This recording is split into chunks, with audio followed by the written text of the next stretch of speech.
नमस्कार विद्यार्थियों, स्वागत है आपका ओनली यूपीएससी पर। ये है आपकी करंट अफेयर्स की क्लास, ये है आपकी हिस्ट्री की क्लास। इसे आप मॉडर्न हिस्ट्री भी कह सकते हैं। तो कुल मिलाकर के क्या है, करंट प्लस हिस्ट्री है और बहुत ही इंटरेस्टिंग है। परीक्षा में सवाल भी आपसे पक्का एक सवाल पूछा जाएगा, क्योंकि इसका संबंध जो है वो हिस्ट्री से बहुत गहरा है। तो इसको समझेंगे कि आखिर पूरा मामला है क्या।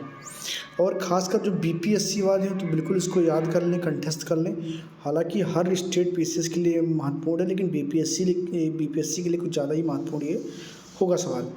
हाल ही में बिहार के मुख्यमंत्री ने 90 वर्ष पहले बिहार के मुंगेर जिले के तारापुर शहर स्थित पुलिस द्वारा मारे गए 34 स्वतंत्रता सेनानियों की याद में 15 फरवरी को शहीद दिवस के रूप में मनाने की घोषणा की है। तो ये तो हो गया करंट अफेयर्स की बात, लेकिन सवाल गहरी ये हैं कि आखिर क्या हुआ था जो है आज के 90 वर्ष पूर्व, किसको याद करके शहीद दिवस का दर्जा दिया गया। तो सब कुछ समझेंगे इस वीडियो में। बस पहले रिक्वेस्ट ये है कि जो लोग नए हैं पहले चैनल को सब्सक्राइब कर लें, बेल आइकन को प्रेस कर लें और वीडियो में आखिर तक बने रहें। 1 से 2 सवाल ऐसे आपके तैयार होंगे जो परीक्षा में सीधे सीधे आपको मिलेंगे और 1-2 क्वेश्चन समझ लीजिए कि आपका आउट ही हो जाएगा, एकदम मिलना तय है परीक्षा में, ठीक है ना।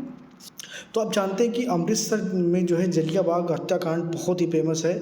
जनरल डायर ने जिस तरीके से वहाँ पर लोगों के ऊपर गोली चलवा दी थी, उस वक्त लोग जो है जो काला कानून आया था उसके खिलाफ विरोध कर रहे थे और उसके अपोजिशन में जनरल डायर ने वहाँ पर जो लोग इकट्ठा हुए थे उनके ऊपर गोली चलवा दी थी। कई लोगों ने जो है अपनी जान वहाँ पर गंवाई, कई लोग घायल हुए और एक राष्ट्रीय कलंक के रूप में उस वक्त उसको माना गया था। जनरल डायर को ऊधम सिंह ने जाकर के लंदन में मारा था, तो कहीं ना कहीं वो एक राष्ट्रीयता के साथ जुड़ा हुआ है। लेकिन जब बात तारापुर की आती है तो क्या तारापुर को आप लोग उस तरीके से जानते हैं कि तारापुर में क्या हुआ था। तारापुर में बिल्कुल वैसी ही घटना हुई थी जैसा कि जलियांवाला हत्याकांड में हुआ था और यहाँ पर भी करीब 34 लोग तो रिकॉर्ड में मारे गए थे, लेकिन मारने वालों की संख्या सैकड़ों थी और उन्हें रिकॉर्ड में दर्ज नहीं किया गया। ये शर्मनाक काम भी अंग्रेजों के द्वारा ही किया गया था। तो क्या है पूरा मामला समझेंगे इसमें। 1919 में अमृतसर की जलियांवाला में हुए हत्याकांड के बाद तारापुर हत्याकांड ब्रिटिश पुलिस द्वारा किया गया सबसे बड़ा नरसंहार था। और ये जो है ये नरसंहार क्या था, इसको थोड़ा सा हम देख लेते हैं। 15 फरवरी 1932 ईस्वी को युवा स्वतंत्रता सेनानियों की एक समूह ने तारापुर थाने को घेर लिया और वहाँ पर भारतीय राष्ट्रीय ध्वज फहराने की योजना बनाई। ये प्लान था, वहाँ के जो युवा लोग थे उनका प्रोटेस्ट करने का एक तरीका था कि भारतीय राष्ट्रीय ध्वज को वहाँ पर फहराएंगे। ये बात है 1932 की। कब की? 1932 की। इसीलिए कहा जा रहा है कि 90 वर्ष पूरे हो गए हैं, ठीक है ना। और अभी क्या है, नीतीश कुमार ने इसे शहीद दिवस के रूप में मनाने की घोषणा की है। तो बिहार में शहीद दिवस के रूप में 15 फरवरी को मनाया जाएगा। पुलिस को इस योजना की जानकारी थी और इस मौके पर जो है कई अधिकारी मौजूद थे, यानी कि कई अंग्रेज अधिकारी जो पुलिस के आला अधिकारी थे वहाँ पर मौजूद थे और उन्हें इस बात की जानकारी थी।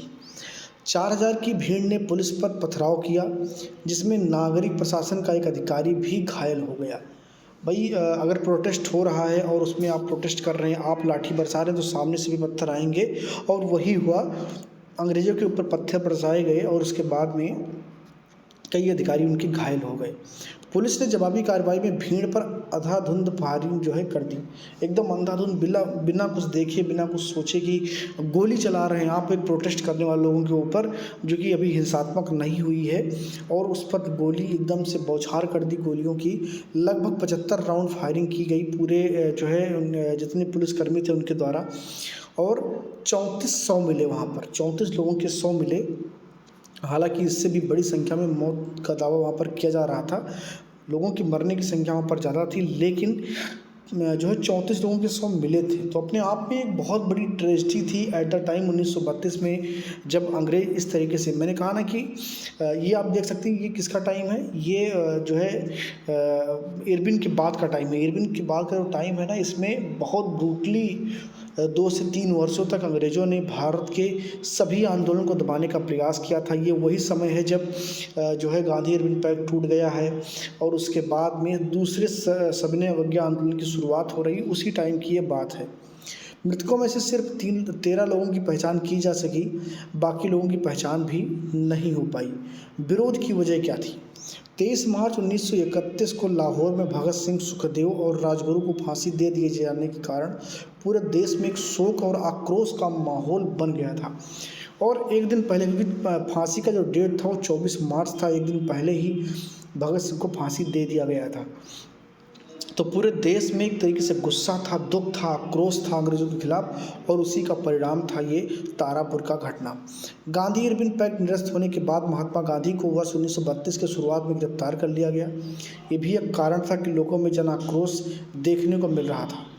इस समझौते के द्वारा गांधी जी ने लंदन में एक गोलमेज सम्मेलन के पहले गोलमेज सम्मेलन का बहिष्कार किया था और दूसरे वाले में भाग लिया था और उस पर अपनी सहमति व्यक्त की थी। सरकार राजनीतिक कैदियों को रिहा करे, और इस बात पर गांधी और इरविन के बीच में एक समझौता हुआ था। हालांकि बाद में इस समझौते को मानने से इनकार कर दिया गया, और ये भी एक महत्वपूर्ण कारण था जिसकी वजह से ये तारापुर की घटना घटित होती है। कांग्रेस को एक अवैध संगठन के रूप में घोषित कर दिया गया और नेहरू, पटेल तथा राजेंद्र प्रसाद को भी जेल में डाल दिया गया। मुंगेर में स्वतंत्रता सेनानी श्री कृष्ण सिंह, नेमधारी सिंह, निरापद मुखर्जी, पंडित दशरथ झा, बासुकीनाथ राय, दीनानाथ सहाय, जयमंगल शास्त्री आदि को गिरफ्तार कर लिया गया। नाम याद रखना बहुत इंपॉर्टेंट है। बिहार के जो स्वतंत्रता संग्राम सेनानी श्री कृष्ण सिंह हो, चाहे नेमधारी सिंह हो, निरापद मुखर्जी, पंडित दशरथ झा, बासुकीनाथ राय, दीनानाथ सहाय, जयमंगल शास्त्री, इनका नाम आप लोगों को याद रखना है। कांग्रेस नेता साधु सिंह कासीवड़ द्वारा सरकारी भवनों पर तिरंगा फहराने का आह्वान तारापुर में गूंज उठा, और यही जो है एक रीज़न था जिसकी वजह से वहाँ की जो भीड़ थी उसने इस प्रकार के घटना को अंजाम दिया, और वो लोग वहाँ पर इकट्ठा हुए और कई पुलिस वालों को वहाँ पर उन लोगों ने जला दिया। इसी कारण जो है चुप होकर के अंग्रेज़ों ने उन पर गोलियां चलाई और कई लोगों की जानें चली गई। आज भी आप देखते हैं कि अंग्रेज़ों की जो स्थिति है, भी वर्तमान में भी ये लोग मानवता की बात करते हैं, मानववाद की बात करते हैं, राइट्स की बात करते हैं, और इसके अलावा कर्तव्य की बात करते हैं। लेकिन ये इन लोगों ने इतिहास में ऐसी बड़ी बड़ी गलतियां की हैं, ऐसे बड़े बड़े कांड किए हैं जिन पर इनको माफ़ी मांगनी चाहिए, लेकिन अभी तक इन्होंने कोई माफ़ी नहीं मांगी। सोचिए कि जो जलियांवाला का हत्याकांड है उस पर भी अंग्रेज़ों ने आज तक कोई लिखित माफ़ी नहीं मांगी, और ये अपने आप में बहुत दुखद है, क्योंकि जिस तरीके से ऐतिहासिक रूप से इन लोगों ने क्रूरता दिखाई है, आज ये सभ्यता के प्रतीक हैं, लेकिन जो क्रूरता इन्होंने दिखाई है उसके लिए इनको माफ़ी मांगनी चाहिए, और आज तक इन लोगों ने उसके लिए कुछ नहीं किया है। तो इस प्रकार आपने देखा। आपको इसमें याद क्या रखना है, इंपॉर्टेंट बात क्या है कि ये घटना कब की है, 15 फरवरी 1932 की है। अभी इसके 90 वर्ष पूरे होने पर जो है शहीद दिवस के रूप में मनाने का घोषणा किया गया है, किसके, बिहार सरकार के द्वारा। तो ये महत्वपूर्ण चीज़ आपको याद रखना है, बिहार सरकार के द्वारा। इसके अलावा जो और याद रखने वाली चीज़ है वो ये है कि ये जो बात है वो द्वितीय सविनय अवज्ञा आंदोलन की बात है। कब? द्वितीय सविनय अवज्ञा आंदोलन की बात है, जब जो है भगत सिंह, राजगुरु, सुखदेव आदि को फांसी हो गई है और गांधी इरविन पैक्ट को भी सरकार ने मानने से इनकार कर दिया है। तीनों गोलमेज सम्मेलन जो है असफल साबित हुए हैं। इसके अलावा सांप्रदायिक पंचायत रैंचे मैकडोनाल्ड का आ चुका है। उस आक्रोश के बाद जो है एक तरीके से युवाओं में जो आक्रोश था उसी का परिणाम है तारापुर की यह घटना, जिसमें आपने देखा कि किस तरीके से लोगों के नरसंहार हुए। तो ये क्लास आपके लिए बहुत इंपॉर्टेंट है, मेंस पॉइंट ऑफ व्यू से, प्री पॉइंट ऑफ व्यू से। और जैसा कि मैं लगातार कहता रहता हूँ कि करंट के साथ आपको विषयों को जोड़ करके पढ़ना होगा, क्योंकि यूपीएससी और यूपीपीएससी सवाल आपसे सीधे सीधे नहीं पूछती है। तो आपको इन दोनों को एक साथ मिला करके पढ़ना होगा, तभी आपकी तैयारी परिपूर्ण हो पाएगी।